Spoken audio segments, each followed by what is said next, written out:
Cada persona representa una historia.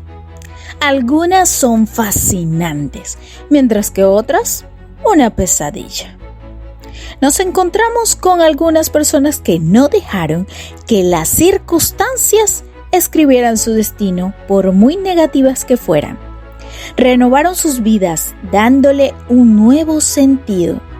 Y sin embargo, nos encontramos con algunos que se dejaron cautivar por el odio, el egoísmo, la envidia, la venganza, la codicia y la amargura. Y optaron por ignorar que solo ellos se podían liberar. Pero se rindieron a sus pasiones y deseos más bajos, destruyendo a otros y también a sí mismos. Por eso, hoy los invito a conocer una nueva historia.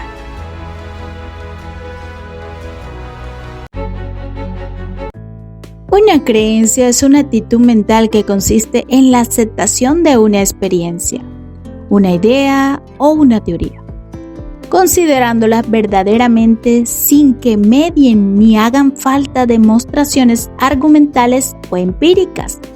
Es decir, es aquello que decidimos creer y afirmar sin que tengamos el conocimiento o la evidencia de que sea o pueda ser cierto. Los seres humanos tenemos creencias de todo tipo y algunas pueden ser muy destructivas y mucho más si se han convertido en creencias colectivas. De ellas podemos nombrar innumerables, pasando por los nazis, las guerrillas y algunas organizaciones religiosas terroristas. Pero sin irse tan lejos, nos encontramos con algunas costumbres en Somalia que hacen padecer a las mujeres una tormentosa experiencia basadas en sus creencias. Hoy les contaré la historia de Acha Ismail. Es una activista de derechos humanos, fundadora en el 2007 de la asociación Salva a una Niña y Salva a una Generación, cuya misión es acabar con la mutilación genital femenina, el sistema de cortes, el matrimonio forzado y otros abusos contra las mujeres en África y Asia. Fue incluida en la campaña Valiente de Amnistía Internacional, puesta en marcha en mayo del 2017 y cuyo objetivo era aumentar el reconocimiento y la protección de las personas que defienden los derechos humanos en el mundo. Ismail está muy sensibilizada con el problema de la mutilación genital femenina porque cuando tenía 5 años la sometieron a infabulación, que según la clasificación de la OMS es uno de los 4 tipos de mutilación genital femenina. Una práctica en la que se extirparon el clítoris, le cortaron los labios mayores y menores y le cosieron la vagina casi por completo. Es la mutilación más desgarradora. Esta somalí desconoce en qué año nació, pero recuerda con precisión las pinchadas con las que una aguja la atravesó después de que una mujer contratada y pagada por su propia madre le realizase la infabulación. Ella cuenta que cuando tenía 5 años, su madre la llevó a Moyale, una pequeña ciudad de Kenia fronteriza con Etiopía. Allí le esperaba a su abuela y le dijeron que ya era momento de purificarla, que la iban a hacer pura, pero ella no sabía de qué estaban hablando, no sabía lo que le iban a hacer.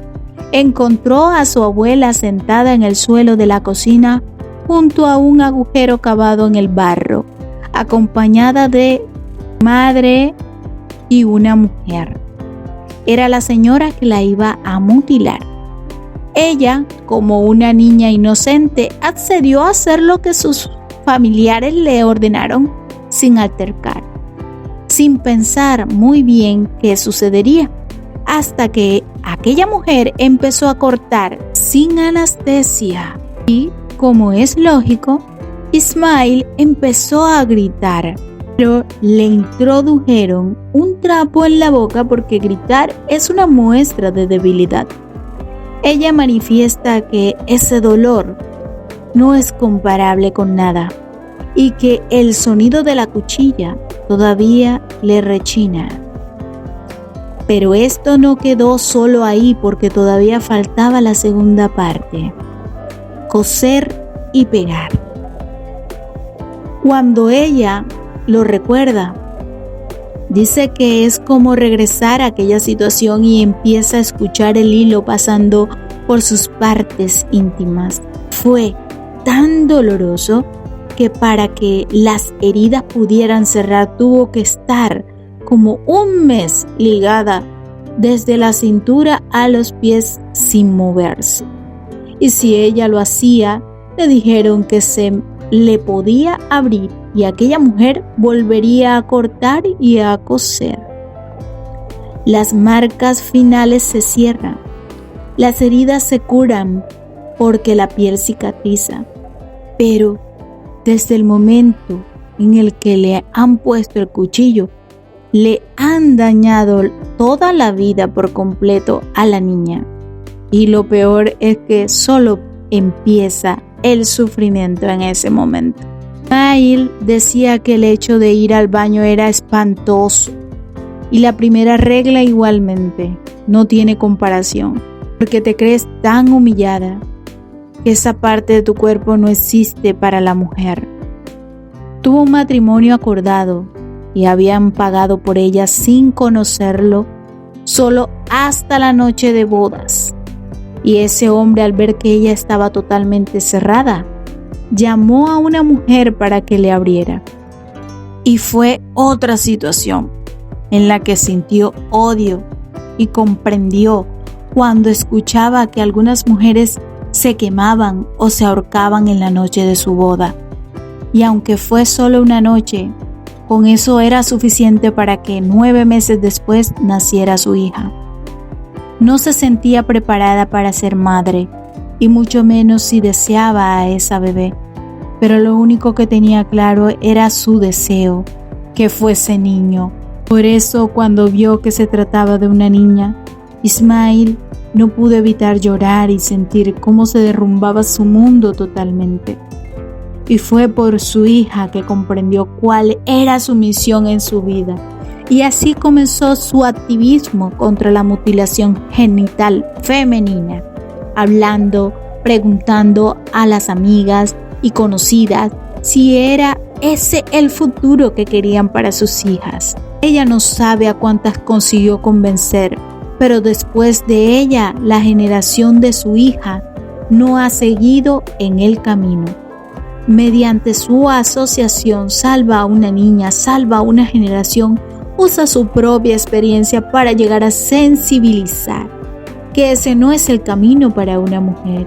Y aunque en Somalia este tema sigue siendo tabú porque la población piensa que es algo muy cultural, muy íntimo, algo que no se debe hablar en público, ella sigue en su lucha.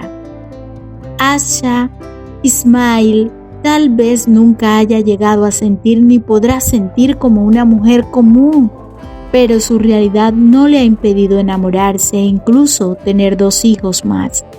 Esto sí, devolviéndole la sonrisa completa, porque no se dejó vencer por esas creencias y mucho menos se construyó muros para poder vivir, sino que decidió cambiar su historia. Entre noviembre del 2016 y julio del 2017, fue coordinadora de proyectos para la prevención y sensibilización sobre mutilación genital femenina, titulado No le cortes sus sueños. Participó en el documental La manzana de Eva en el 2017, dirigida con José Manuel Colón, que denuncia la práctica de la ablación. El 8 de marzo del 2017, con motivo del Día Internacional de la Mujer, Ismail recibió el premio Atenea de Alcobendas, que reconoció su labor en la defensa de los derechos de las mujeres. Fundación Internacional de Derechos Humanos celebró el 24 de enero del 2020 una ceremonia en la que le otorgó el premio Nicolás Salmerón de Derechos Humanos en la categoría de igualdad. Toda creencia es, en el fondo, un intento por calmar la angustia que nos produce vivir en un mundo desprovisto de más sentido que aquel que nosotros mismos le otorgamos. No dejemos que esas creencias se conviertan en el monstruo destructivo de la propia vida y de los demás. Les agradezco por su atención y sus comentarios respetuosos. Recuerden suscribirse para estar conectados con 10 historias reales.